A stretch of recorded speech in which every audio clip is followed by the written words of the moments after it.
Imana igutabara ikoresheje ubutabazi butamenye rewe.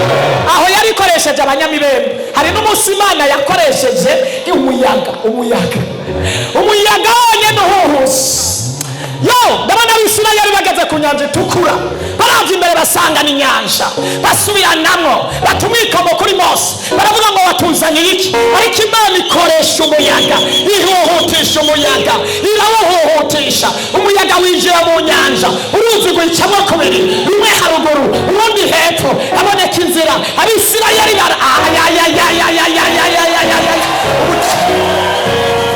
ubutabazi butamenye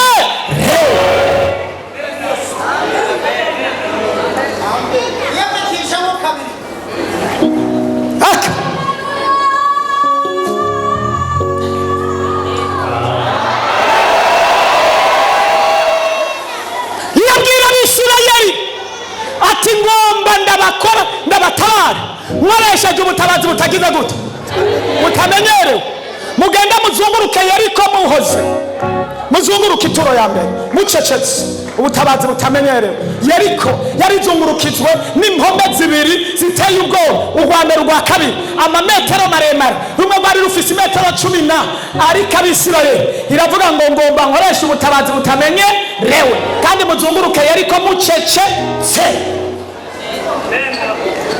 Uyu munsi ngomba ikoresha ubutabazi butamenyerewe. Imana none hari umuntu ariko aranezerwa uno munsi. Uzonezerwa nyabuna ku munsi wa Mungu. Kuwa Mungu nta makuru ufise. Kuwa Mungu Mana yo mu ijuru, ndakubarira ngo hari n'abantu bazobimenya ko waje hano, kandi bazobimenya utabibabwira. Narivuze ngo bazobimenya utigeze ubibabwira, wowe uzohora gusa. Ariko kuba wageze hano bitewe n'icyo Imana iri kiravuga, bitewe n'umugambi ifise muri iki kibanza n'amajambo iri kiravuga, abantu bazomenya ko bageze muri iki kibanza. Bazobimenya kuko bazokubaza ngo ivyo ngo byagenze gute. Uzobabwira ati naragiye ahantu duhura n'ubutabazi butamenye rewe. Kumva impamvu kuwa Mungu Imana yambariye ko izotanga kode.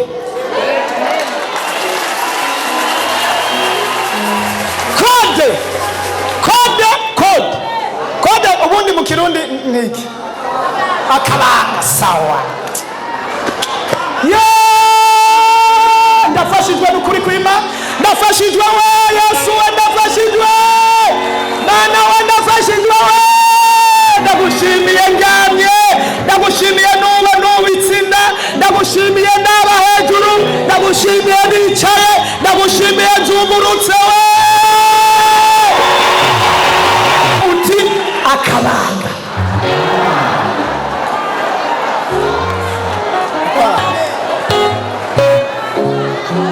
Abaza agafaransa bakita ngo niko, Ikirundi ni aka, Icyongereza ni paso.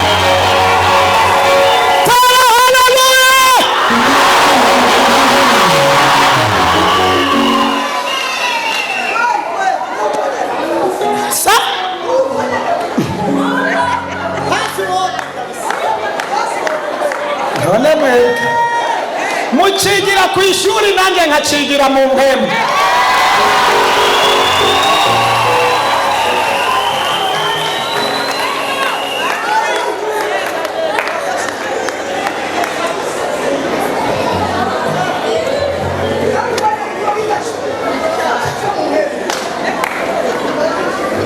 N'icyongereza ntukizi se niwaje ikode hari yuzi sinzoye kubwira kuba Mungu.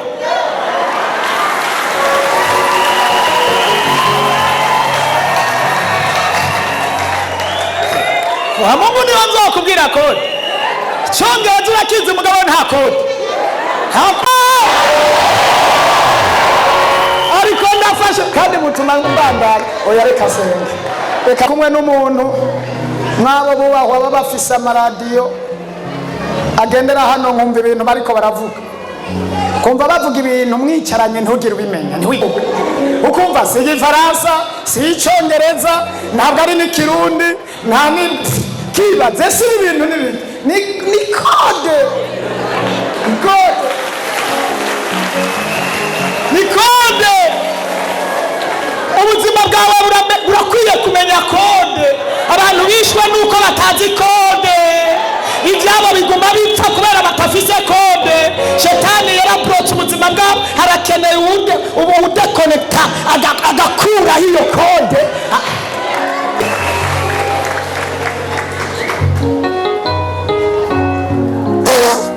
Umukobwa wa Yesu yavuze ngo atarashikana ibintu byose yakora byarapfa. Yigeze gushikana avuga ngo ndafise ahantu nakoze ibi nibi byarase n'amahera ndayabona n'ibintu byose bimeze uko. Ndamubwira turafise ikibazo cya kode, reka ndaguhe kode. Cyangwa muha kode, atashe ageze mu yambira ngo uzi ko byaciyemo kode.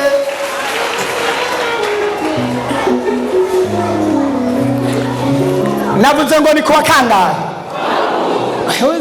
Uzi kuririmba mugabo ufite ikibazo cya kode we. Kode nayo uzi aho uragomba kuronka kode.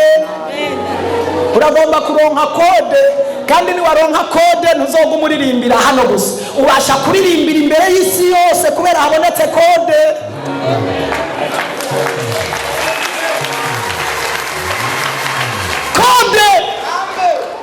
Haleluya. Amajambo bari kuravuga hano uvuga ngo wumvise amatangazo menshi hano, ngo wumva amakuru menshi, ngo ariko ayo yarakurambiye, ngo ukeneye kumva ijuru. Niyo kode, ijuru niyo kode. Warakoze mwewe, warakoze utanga kode. Kandi ubu notangura kuvuga ku makode, ntangura kuvuga kode.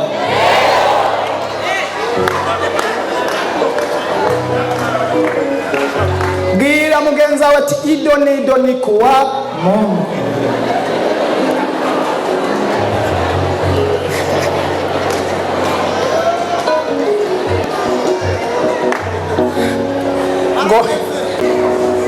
Abantu bose muzi bafise ibintu byabacanze baze gutora kode ku buntu. Kode ku buntu.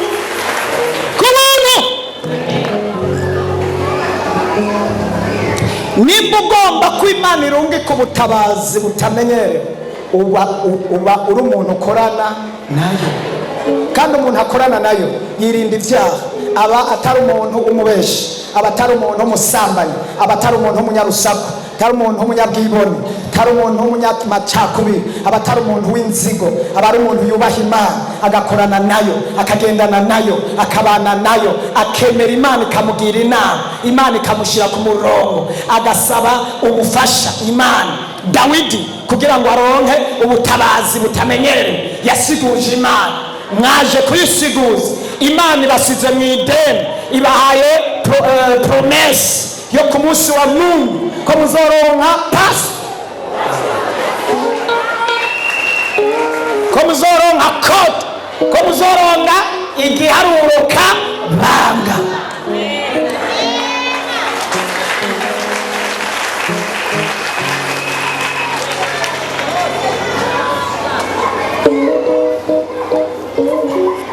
Nawe uzoba wagwaye uzodutelefone, utashobora kuza uzodutelefone dutume baza kuguterura, cyangwa wikonekite hajya utubwire.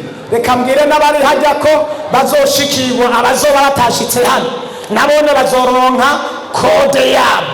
Nawe uri mw'iki gisagara atari abazimu bakuzingazinze, none habo bazimu ndasizeho kode izotuma batagufata mu izina ryawe.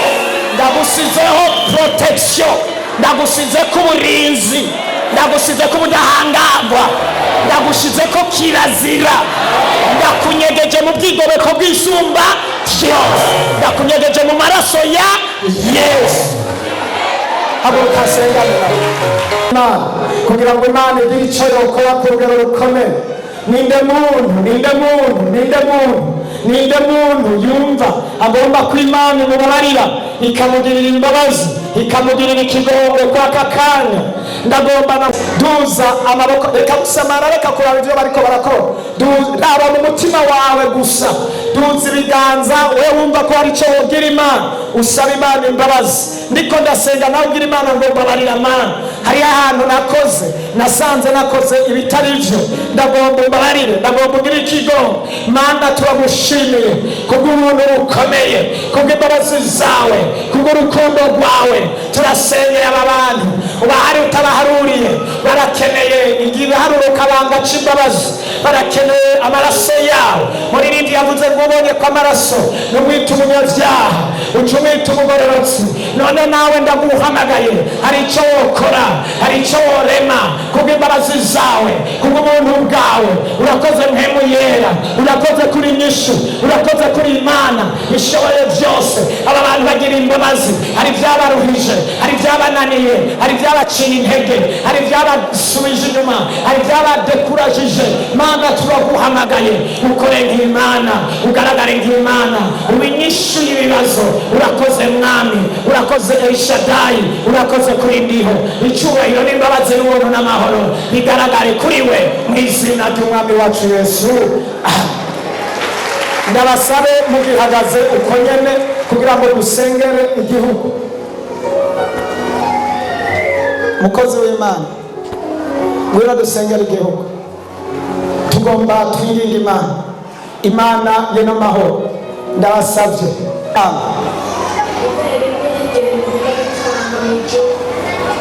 Uw'Imana bikarambe, umutima wawe uri kukubwira yuko umaze iminsi ubyiyumvira yuko urwaye kanseri. Urwaye kanseri mu muhogo. Urwaye kanseri mu muhogo, urumva mbabara kenshi nabwira amakuru. Kuva ubirota waciye utangura kugira ubwoba bw'uko musonga ari kanseri.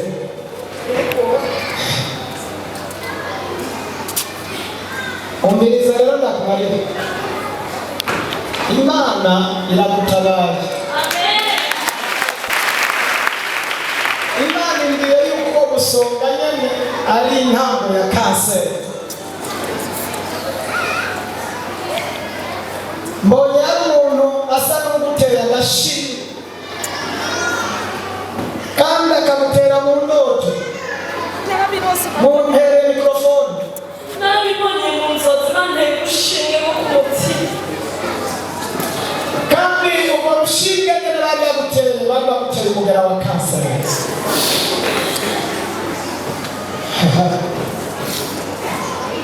Mbega Imana irabona? Mbega Imana ikirashura?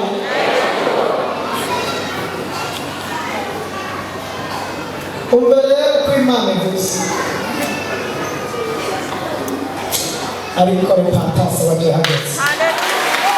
Ayo mwijuru bireba ikabikomeza. Imana yasize iki gicaniro cya repentance.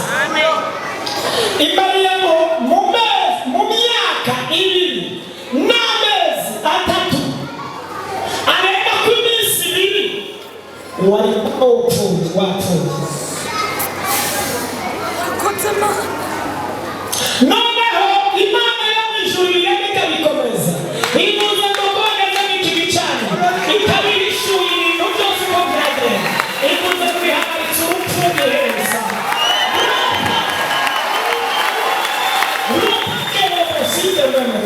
Iravuze ngo uhereye isaha igukijije kanseri. Hano dufise abantu benshi bagize amakanseri murabizi. Bari hano baruzuye kandi bagiye kwa muganga barabapima basanga nizo. Hari abagiye no kwivuza mu bihugu byo hanze birananirana, bamwe bagiye muri Kenya, abandi bajya mu Rwanda, hari n'abagiye hanze muri Uganda birananirana, baje hano Imana arahanira batabara. Abaye amashyigo birananirana kandi si n'umunsi n'umurundi no muri Kongo aje hano Imana aramukijije. Urabizi wa wundi wo mu Kirundo abana be ntibanga intaye n'ubuhinzi n'uri kuri YouTube. Amashyigo yari yabuze ageze ku biharuro 900. mu gihe umuntu akomeye ari kuva ku 60 gushika ku 90 gutyo. Amajana 9 yabuze ntiyituma nta kuyagarika ntiyarya ntiyatambuka yari yakiriye umubiri wose ntiyapfuye ngaho umusore abana rero ntibari no kupasike lote kungu kw'Imana ivuze ariko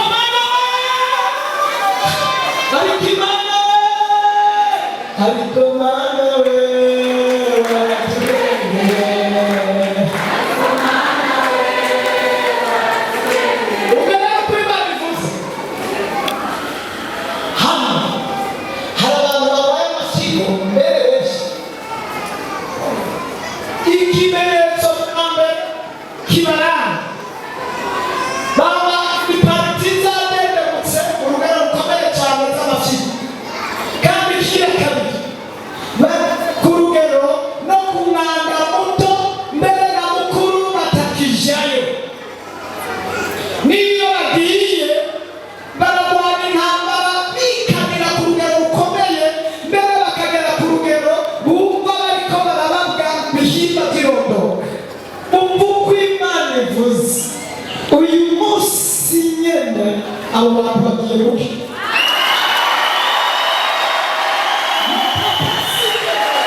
abantu barenga hafi ku 10 Imana ikijije kansere yo mu gitereko. Ukwezi kugiye gutangura kwa gatatu bisigura ngo Imana iri mu bungahe mu butatu. Imana nzobabwira igihe muje kwipimisha muzosanga ibitereko byanyu biri amahoro. Ndakeneye abo bantu bafise ibyo bimenyetso byo kuva baje kwiyikote. Imana igomba kubakorera ibitangaza. Niwagira isoni kazi kawe ndagiye kubindi. Ndakeneye abandi bantu batewe ishinge mu ijoro kandi bafise ibimenyetso bisa na bimwe navuze baje kuyipariti. Imana igomba kubakiza kanseri. Ibyo bimenyetso muraza kubona byakize mu izina rya Yesu.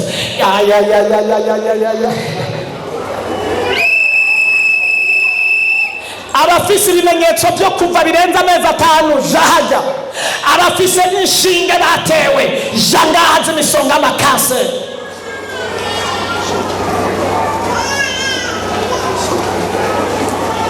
Imana iri ku kazi iragomba gutabara abantu. Ndabona umudamu yari amaze igihe kirekire ava imyaka 12 aragenda kuri Yesu amwikubita imbere agikora ku nyonga z'ubuyonga bwiwe irambira ngo umugende w'amaraso ucurakana. Hari umugende w'amaraso ugiye gukana ku buzima bw'abantu kubera Kristo. Pasike notemene tu Kristo ari hano kugira ngo atabara abantu. Arosike tu palone sike mene tu lolesi tu karabasi lo teke mene tu panasike lole raisike mene tu lolesi ta lo tute. Imana iragomba kubohora abantu Imana iragomba kubohora abantu, Imana iragomba gutabara abantu, Imana iragomba gutabara abantu, Imana iragomba gutabara abantu, Imana iragomba gutabara abantu, Imana iragomba gutabara abantu. Aba bantu ntibarakwira, hariya base kuza kandi ndabaretse ndagiye ikote igiharura Imana yambwiye ntikirakwira, kandi abo ndabihojeje sisubirayo, sindiko ndanigana n'abantu. Niwagomba urakira cyangwa niwagomba uratinya abantu, kandi ntuzogaruke. Ndabitangarije hano, ntuzogaruke ngo sengera ndi muri ba bandi bari bagwaye sinaje. Ntuzogaruke kuko ndabizi mvuga ibyo mpemo w'Imana ariko arambwira. Ntuzogaruke hano, ntuzogaruke. Iyaba wari uzi amakuru kugiye kumva ngaho ukize, n'abantu batowe ishinge mwese,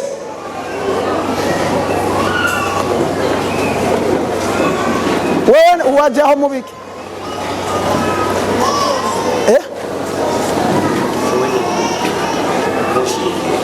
navuze abantu baza hano n'abantu babonye mu ndoto ko batewe ishinge ku ruhande, ukaba utabonye mu ndoto watewe ishinge. Sa tumva naho wojya ikinuma tumva, abo bantu ndibo ndabakeneye. Ninde? Ni wowe. Aba bantu bageze ku rugero aho batewe n'ukumva batumva. Nari nababwiye Imana iravuga abantu kamenga siho bari. Nimba umuntu atumvira Imana azumvira iki? Azumvira abantu kweli? Mana irashobora kukubwira ngo ngomba mukize ukaguma mu ntebe.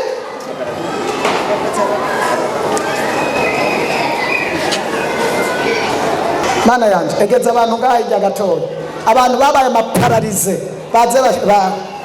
baze kwiparti basengego cyane. Umva apana pararize abantu aho mwatewe urushinge naho woga ikintu mutumva hamaze kuba nk'igiti, abari bo baza ngaho n'igiti naho wotera urushinge bitumvikana. Tugomba dusubize ubuzima aho hantu, kandi muva ngaha wamaze kumva ubuzima. Imana dukoranire hano tu palasike none mene tu wowe ahantu hatumva ni heza. Aho naho wajya ikinuma ntiwumva, naho wotera urushinge basi nawe nihe? Aho baragutera urushinge nawe wotera irushinge ntubabara basi karabaye. Muze wowe nihe? Ukuguru kose nawe wotera urushinge ntubabara basi.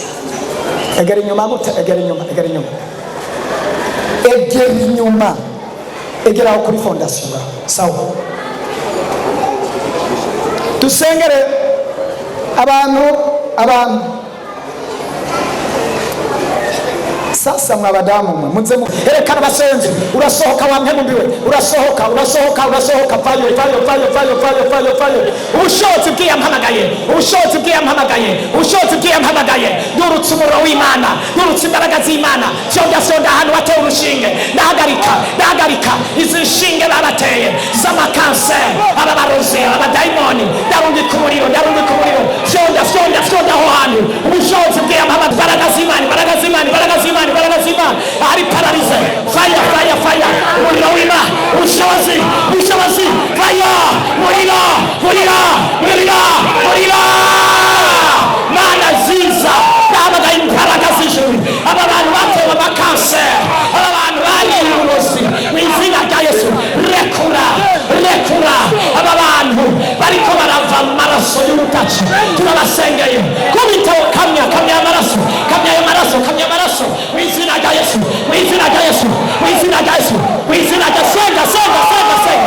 Senga, kamya. Sohoka bararozwe, turira. Ubushobozi bw'iyampamagaye,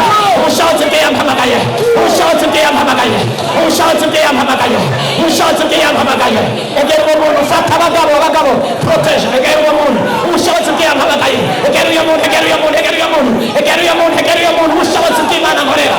batakapasa abaprotokolo cyangwa abasekirite bashobore kuza kumufasha, abagabo bashobora kuza gufata hano, abasekirite protokolo bashobora kwegera abantu babo tutasike hote rikata egera turira imbaraga z'Imana yorotse umuriro bohora abantu barozwe n'izina rya Yesu.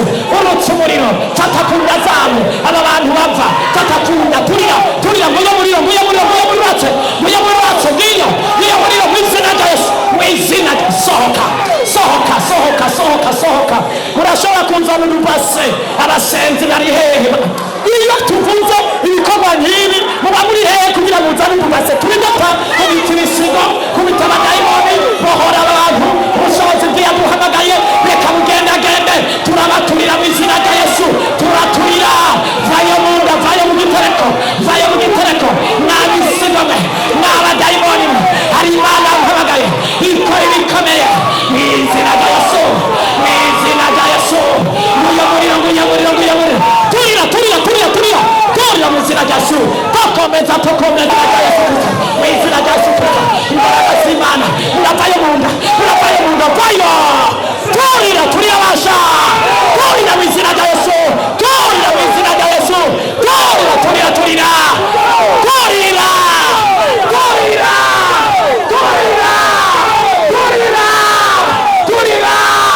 turakiza kanseri zirakira, inshinge babateye turabungika umuriro, umuntu uratse mu izina rya Yesu. Turasenga izo nshinge babateye mu izina rya Yesu. Nguyo muriro bakoreko, kubita abo bazimu, kubita mu izina rya Yesu. Reka kubarasha, urahiye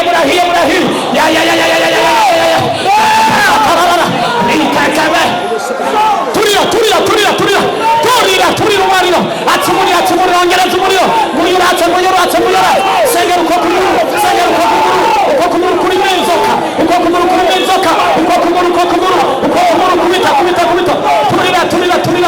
turira mu izina rya Yesu, turira. Fata uyu muntu, ibisigo birahiye,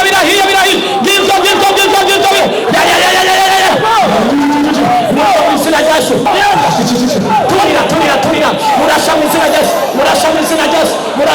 rya Yesu, imbaraga ziyamuhamagaye, ubutabazi butamenyerewe, ubutabazi bukiza, uyo marayika araje gukora ku bantu, araje gutabara, ariko arabohora abatewe inshinge z'abadayimoni. Murakirira umuriro w'Imana, imbaraga z'Imana, ubushobozi buraje mu izina rya Yesu. Ubutabazi butamenyerewe, kubita aho inshinge, turira, sengera, fata aho babateye inshinge, turira. Ngizo zirahiye, niba barahiye, ubumara bwa kanseri burahiye, ubumara bw'inshinge burahiye, ibyo bateye birahiye.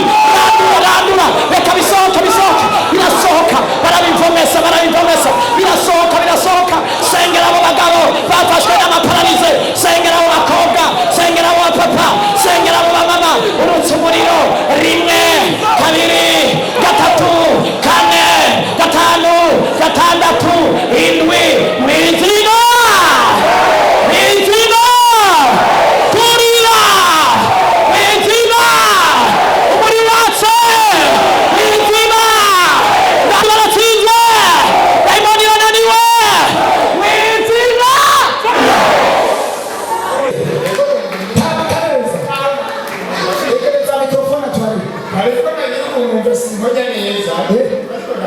wakize umubiri wawupereza. Dukomere amashyi umwami wacu Yesu Kristo. Imana irangeretse ababikijije, za nshinge zose bari bateye, Imana ibatera urushinge rwo kumeteraniza ibyo bateye. Imana yabatabaye, Imana yabakijije. Tera haleluya.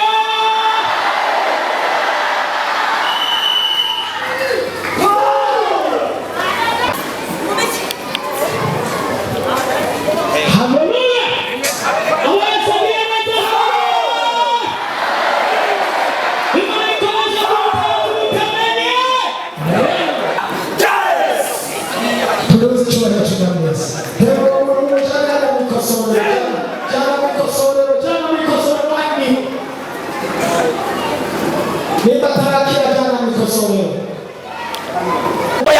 amafaranga rwa rufunguzo baronka rwugurura amafaranga rwa rufunguzo baronka rwugurura amafaranga rwugurura amaproje rwugurura akazi rwugurura umugisha rwugurura amasezerano rwugurura ikintu cyose kizana amafaranga. Urakoze mpemu yera kubikoze kandi uvyumvise.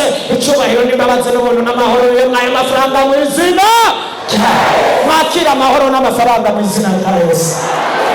Umuhembere kuko icuma ntabwo cyazosoma abantu turasengeye bajyana umugisha w'Imana kandi uvuye hano babone Imana babone telefone y'umugisha babone apene y'umugisha kandi uhereye isaha abatangiye igikumbiro bagira igikumbiro abantu ibintu bari bafise ibyabotswe cyangwa byiyugana cyangwa byari byamaze kubandanya bace babona byibandanije. Urakoze icyubahiro n'imbaraga z'ubuntu n'amahoro nabo mu izina rya Yesu. Amen. Intumwa y'Imana Pasiteri Uwimana Joseph ndabaheza umugisha w'Imana mu izina rya Yesu. Abagenda mujyane umugisha wa Yesu, abaja mu mafamiye no muri bimwe bavuga nabyo mubijemo. Yesu abahe amahoro n'amafaranga